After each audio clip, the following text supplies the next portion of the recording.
Sinh dung chết diệp chúa, bết bé, vây diệp bết, u pin sầu. Giao vây chủ Jerusalem, chinh, chủ bài hoài.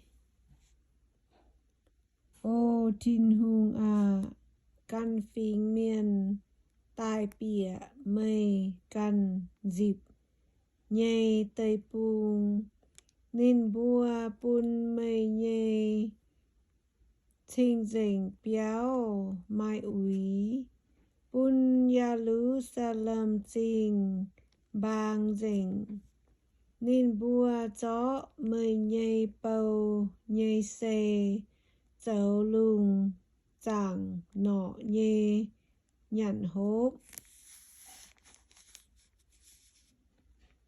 Chó mây nhây chinh dình, bẹ phím nhây ó bun đào bê, nhây hìa tròi nhận.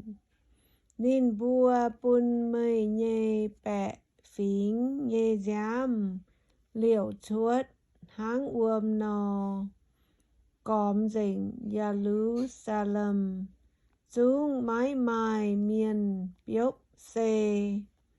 Ia bua chủ choàng lắng miền khi ia bua chủ vây cóm nhê miền chất giả huất ia bua. Ô chiếu à mây ói chia chia ia bua đụng hải láo tháo nhiệt lưu phái. Mây ói chia chia hẳn hải thắng tàu búa chân thảo hải dẫn. Thố bùn mái nhầm mây úa tế phình phình miền, thảo mái hiểu mây nhê búa úa tế màn cúa dụ mây nhê cả chía. Bét chuốt bùn nín bùa, quê dụ nín bùa nã dình, Jacob nhê dây phun.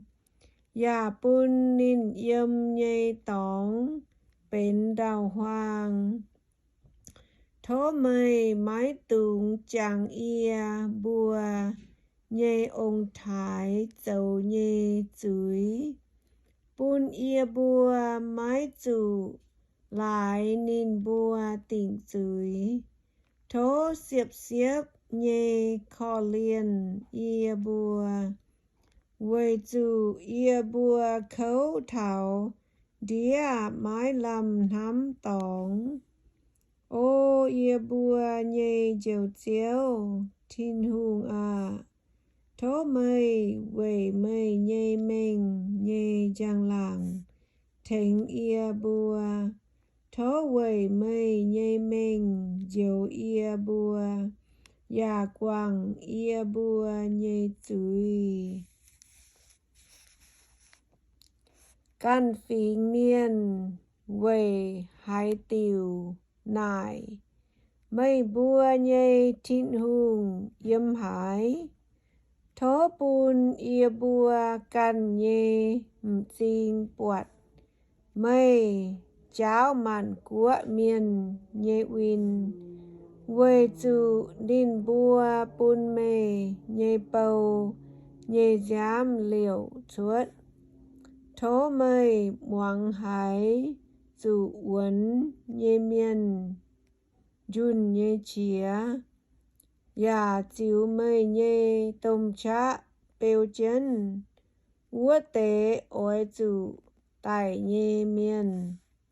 Ô chiếu à thố bùn con tổ, khi miền úa tế quê cóm nhê phình phình miền, anh dụ cha hía thảo xỉa câu.